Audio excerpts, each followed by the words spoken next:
Are you looking to play your wild card ahead of game week 26? Then here is the best draft you can build. Let's get into it.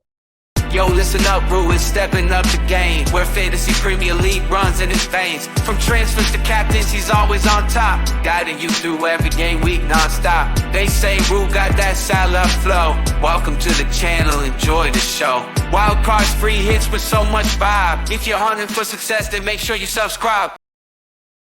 G'day, mate. Welcome back to the channel. I'm FPL Rue, and welcome back to another FPL video.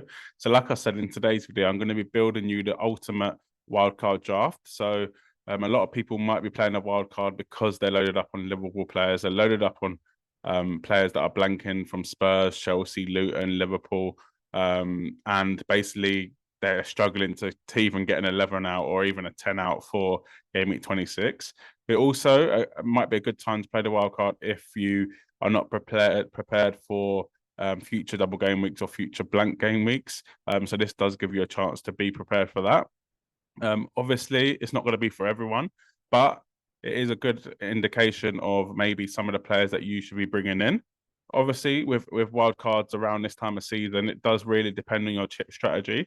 So this wildcard, I guess, is kind of focusing on playing a free hit in game week 29. I think the most beneficial benefits you can get out of this wild card is by playing your free hit in game week 29, because you really don't want to load up on game week 29 players and then in game week 30 you're stuck with them.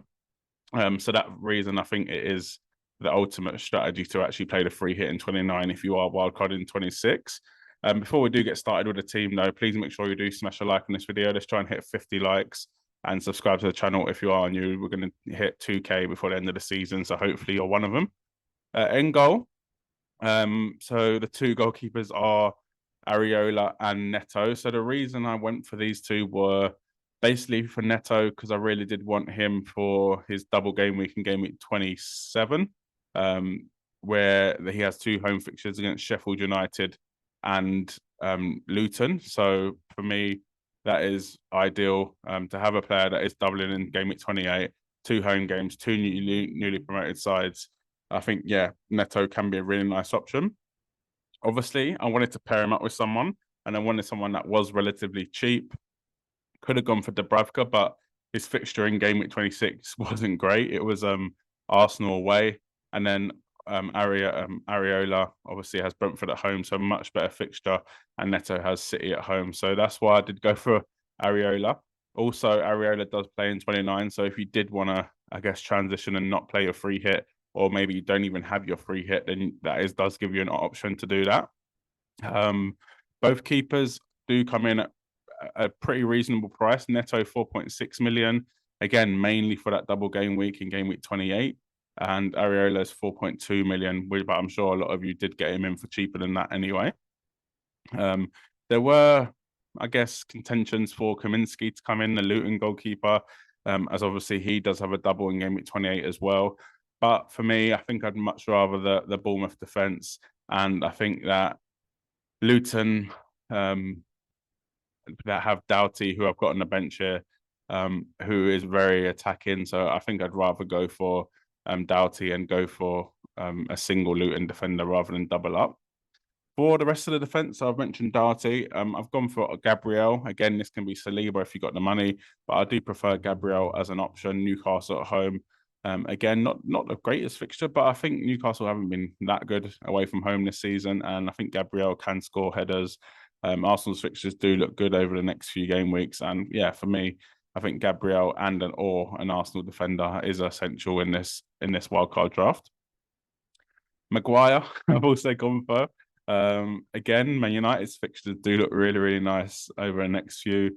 Fulham at home in 26, and then in 28 they've got Everton at home. After that, it's a bit sticky, but from 33 onwards, the fixtures do look very nice for Man United. Obviously, that is far away and you never know what can happen, but by playing a wildcard this early, you need to kind of plan for future game weeks as well. So it's not just the game weeks, I guess, coming up over the next 2 or 3. But obviously, you do want to prepare for that as well as possible because you've obviously just played your wildcard. Aston Villa defender, again, I think is probably a really nice option for this wildcard. I've gone for Matty Cash. which is probably a little bit of a risky pick. I think Pau Torres is the safer option, but for me, I think with the amount of clean sheets this season, I don't think there's been that many. Again, the stats could be wrong, but I'm pretty sure that compared to other seasons, there hasn't been many clean sheets. There's been loads of added time, so it does give more chance for forwards to or midfielders or defenders to score a goal and wipe out that clean sheet. So I've gone for Matty Cash, 4.6 million. Forest at home for him in game week 26, a really nice fixture. Then they've got Luton away in 27. And obviously with Villa, they do play in 29. So again, you've got a goalkeeper and a defender so far that do play in 29. So potentially you could maybe get away with not free hitting. But for me, this team is built around free hitting. So please bear that in mind. On the bench, I've got, like I said, Doughty because of the double game week in 28. And I've gone for Senesi. Yes, we've got City at home in game week 26, but he's going to be on the bench. He's only 4.5 million, 3.2% owned, and the fixtures do look very, very nice for Bournemouth, to be honest with you. So just looking at them now, they've got Burnley away in 27, a double game week of Sheffield United at home and Luton at home in 28. Then they've obviously potentially blank in 29, but you'll be free hitting, so no worries about that. Then they've got a home fixture of Everton in 30, home fixture of Crystal Palace in 31, and they've got Luton away in 32. So they've got basically got 4 home fixtures in a row, which is ridiculous. So it's really, really nice to actually be able to play the free hit in 29 and be well set up for the rest of the season, to be honest. Again, there are a few discussions here. Maybe Maguire's probably not the best pick. Maybe you can go for a Newcastle defender, but I do like, and I prefer, to be honest, Man United's fixtures over the next, I guess, 4 or 5 game weeks. Also, Senesi and Doughty are just really, really trying to target double game week 28. Cash has good fixtures as well over the next 2 or 3, and Gabriel, Arsenal is one of the best defenses in the league. So with the wild card playing it this early, you kind of have to attack the fixtures coming up soon because you've got an advantage over people that won't be wild carding because you can make these moves and be very, very set up for the double game weeks and the fixtures coming up. Whereas other people might have to use a few transfers, use a few minus points to get them in. Whereas you can wild card them in and be set, have them on your bench or play them sometimes, and you can be ready for that. Obviously, you do have to prepare for later on down the season, but unlike other teams, you have, I guess, weeks to do that. Whereas at the minute, people are going to be concentrating on probably bringing in Bournemouth and Luton players for their double game week in game week 28. Also, people might not be free hitting in game week 29, so they might be bringing in players that won't be blanking in that game week. So a lot of benefits to playing the wild card, but we'll move on to the midfield next. For the midfield, I'll start off with the bench. So I have decided to put Mo Salah in this team.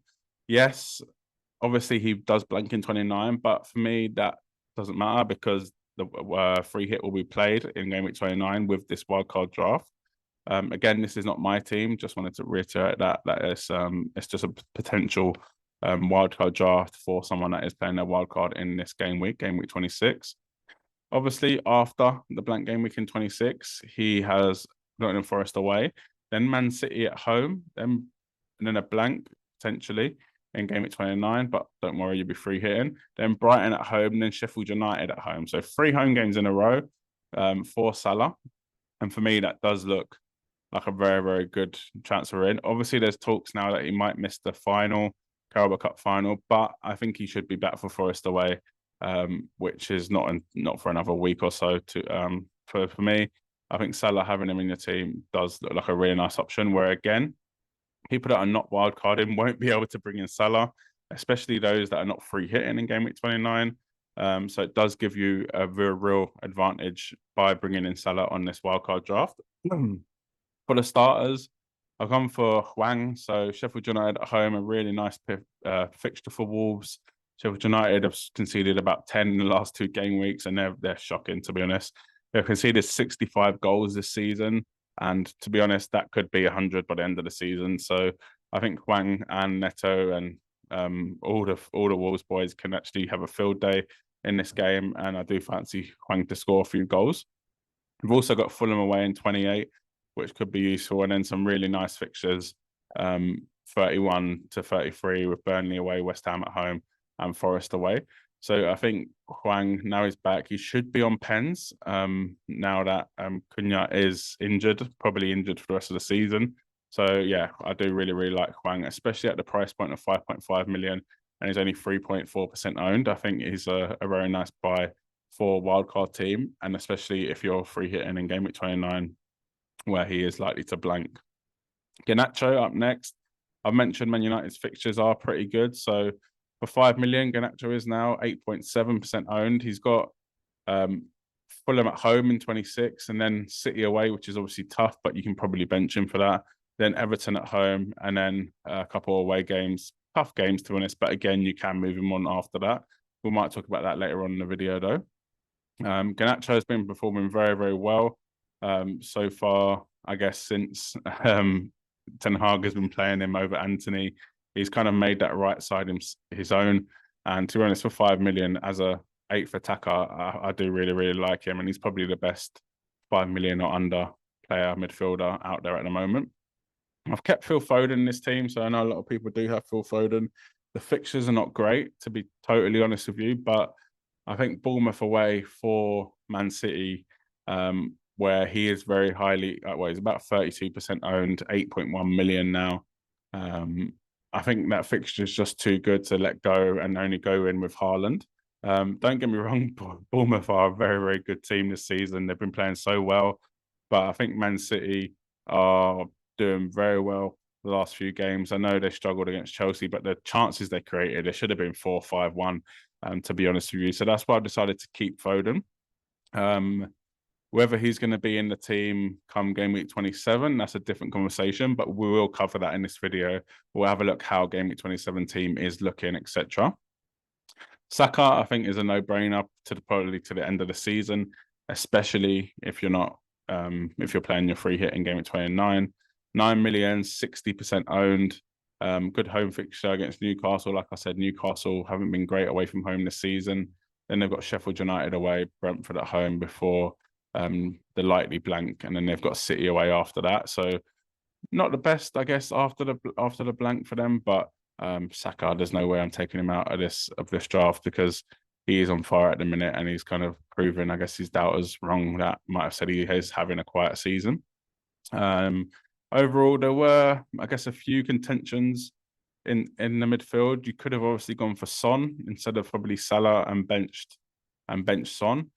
Palmer obviously is another option that does blank this week, but again, I didn't really want to go into game week 26 with only 3 midfielders. Yeah, some other players you could have gone for Odegaard as well, but again, I'll talk about that in game week 27, as it is likely that he does become an option to buy in game week 27.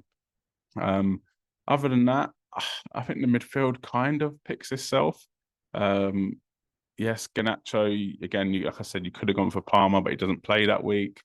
You could go for someone like Marcus Rashford if you had the money, a Bowen, who has a good fixture against Brentford at home and good fixtures overall. But for me, I think the midfield is one of the best. You could even double up on the Wolves attack. But yeah, for me, I do like this. It's like this balance. You've got Salah, Saka, Foden, Garnacho, Chan, and then the forward line, which is probably a bit stereotypical, but we'll move on to that now anyway. So the forward line for game week 26 is probably the most standard forward line you're going to see out there, and it's stat that for a reason. So it's Watkins with Forest at home, Solanke with City at home, and Haaland with Bournemouth away. There is obviously an argument to go for Tony, but I think, like I said, to get the best out of this wildcard team, if you are wildcard in 26, then I probably would play the free hit in 29. And for that reason, I don't think you need Tony in your team. I think the fixtures are not that good for Brentford, and I think Watkins and Solanke, obviously Solanke has the double in game week 28, have better fixtures probably up until that game week 29 fixture for Tony. And again, you will be free hitting, so there's no need to, I guess, rush to bring him in. There was an argument to maybe go for Carlton Morris, but I think Watkins' fixtures over the next 2, Forest away, Forest at home, Luton away. I just think you may as well just make most of that, and then maybe think about that when it does come to game week 28. where Carlton Morris and Luton do double. But for now, I think this front line explains itself. So let's get on to the game week 27, where we see how this wildcard draft would look. So for game week 27, there is a kind of big transfer that is done. So Foden does come out for Odegaard. There is always, you could just do this in the wildcard draft, not have to worry about it, save yourself a transfer. But I just really like Foden against Bournemouth away. You're bringing in Odegaard for Sheffield United away, which is a very nice fixture, having that double Arsenal midfield and triple Arsenal in general. Neto has Burnley away, so you've got the double up with Senesi and Neto with Burnley away. You could play Doughty against Villa at home, but yeah, I think Aston Villa will score in that game. So I've decided to go for the double Bournemouth defence in terms of goalkeeper and Senesi. Gabriel keeps his place, Sheffield United away. Matty Cash has Luton away. Hwang has Newcastle away. Not the best fixture, but it's much better than Garnacho's City away. So that's why I've gone for Hwang. Salah comes back in with Forest away. I've already mentioned the two Arsenal midfielders. And then Watkins, Luton away, Solanke, Bournemouth away, and Haaland with Man United at home. Probably still go for Haaland captain in this one. We've seen what he's done against Man United in the past, and Haaland at home is just a very good player. So that's why I decided to keep it on him. Overall, you could save yourself a transfer and just do Foden out for Odegaard in your wild card and not have to worry about it the week after, and then go into game week 28 with 2 transfers. But for me, you've already set up for game week 28 with your wild card. So I don't know if you're going to need 2 transfers, but we will get onto that now. So this is what your game week 28 will look like. So again, like I said, a big part of playing the wild card in 26 means that you can really load up on the double game week players for 28 and kind of bench them before that or even after that. But it does give you, I guess, a real nice option to target at double game week, which is, I think, is a really good double game week for both teams. Obviously, Bournemouth is a better team than Luton and has the better fixture with 2 home games against newly promoted sides. But I do think Luton's double game week is good too. So Neto in goal with the double game week of Sheffield United and Luton at home. Gabriel, Brentford at home. Senesi with the same fixtures as Neto. Doughty with Palace away, Bournemouth away. Hwang has Fulham at home, so a very nice fixture there. Salah with City at home. Obviously, you could bench Salah for maybe a Garnacho of Everton at home, but for me, Salah against City actually does pretty well. So, and he's at home. So for me, I'd always play Salah no matter what. Odegaard and Saka with Brentford at home. And then Carlton Morris is the transfer in for Ollie Watkins. Watkins has Spurs at home, which, to be honest, I do fancy him to score because Spurs are the 15th worst in the league in terms of expected goals conceded. So I think it's almost a guarantee that Villa will score in that game and more than likely to be Ollie Watkins. But I've decided that Carlton Morris with that double gaming of Palace and Bournemouth, I think it would be a nice option to bring him in and play him in that one. Solanke is the captain for this one, potential triple captain as well, with Sheffield United at home and Luton at home. And then Haaland has Liverpool away, so it does make it a lot easier to not go Haaland captain when he does have Liverpool away and another player has a double game week with 2 home fixtures against newly promoted sides. But I probably would have done it even if Haaland only had 1 fixture away from home. It doesn't mean it, because it's Liverpool, I would have done that, but it does make it a lot easier. Even the bench is very strong for this game week. You could argue that you could bench boost, but for me, I just don't really like doing that with single game week players on the bench because you never know if they miss out or if one of your players in your starting 11 miss out, then it's a bit of a waste. So I'd rather do that when there's more double game weeks. Overall, this team is very strong. Probably one of the best teams you can build for this double game week. So last but not least, this is I guess my free hit draft for game week 29. So obviously it's still early days. So when it comes to it, this could be totally different.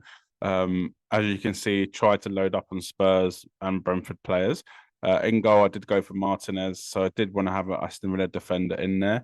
I just felt like Reguilon had a better goal threat than Matty Cash, so that's why I decided to go for Martinez in goal rather than Flecken and then go for Reguilon in the defence. And I think Burnley is probably an easier game for Brentford than West Ham away is for Aston Villa.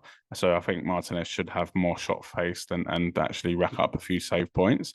Pedro Porro, if he is fit, he should be fit by then. Fulham away, I've decided to go for him just for the attacking threat. I don't think Spurs are going to keep a clean sheet. I don't think they're going to keep a clean sheet against anyone for the rest of the season, to be honest with you. So that's why I've gone for Porro, just to really try and attack them attacking returns. Doughty stays in the team, so Forest at home, I think, is a good fixture for Luton. It's just his attacking a threat, to be honest, is why I've gone for him in. On the bench, Cash with West Ham away, Charlie Taylor with Brentford at home, just sub options, but I can't see them being used, to be honest. In midfield, I've gone for Jared Bowen just to kind of hedge my bets a little bit, even though I have got a Aston Villa goalkeeper. I just think if West Ham do score, then I think Bowen would be involved. So that's why I've gone for Bowen. And Buemo is in the team, so obviously he's injured at the moment. He's likely to be back for game week 29 though, and I think it could be very, very nice differential because not a lot of players will be bringing him in ahead of the blank game week, and Burnley away is a really nice fixture for him. Obviously, he's not as a good option as he was earlier on in the season, as obviously Tony has taken back the penalties from him. But if he comes back from injury, Tony could be firing back in. This is a very nice fixture for Burnley. As I said, Tony could be firing back then. He's already firing already, and Buemo coming back could only add to that. So that's why I've gone for him. Obviously, Elanga's on the bench of Luton away, who it could be a massive differential. He's been playing very well for Forest recently, and he's got on the score sheet and assist a few times. So that's why I've gone for Elanga first sub. Double up of Spurs midfielders, Son and Richarlison. Obviously, Richarlison's minutes have, I guess, got a little bit less recently because of Son being back. So he does come off around the 70th minute now, which is not great. But to be honest, with this free hit, I just couldn't pick another player. I was struggling to pick a midfield. That's why you can see Elanga on the bench. There's budget to fit anyone in. But if you think I've missed someone, let me know in the comment section below. Up front, Carlton Morris, Forest at home. Good fixture for him on penalties. Luton will be needing to win that game. It's going to be a massive game for the relegation fight. And yeah, Carlton Morris is in the team. Ollie Watkins, West Ham away. Yeah, no brainer. I think Watkins is on fire this season. I think West Ham, who knows, by then they might not be conceding as many goals, but I think Watkins, it doesn't really matter. I think he's a very good option. And then Tony captain with Burnley away, a great fixture. He's on fire already. So if he carries that on by game week 29, then I can see him delivering. But obviously, this is a few game weeks away now, so don't take this draft as gospel. I will be bringing out a one closer to the deadline, closer to game week 29 in general. So yeah, stay tuned, subscribe, hit the notification bell on, and you'll be the first to know when I do come out of that free hit draft. Let me know below if you are playing your wild card, and let me know below if you think I've missed anyone out of this free hit draft. Hit a like as well, trying to hit 50 likes on this video. Subscribe to the channel, notifications, all of that. Let's hit 2K before the end of the season, and good luck for the game week.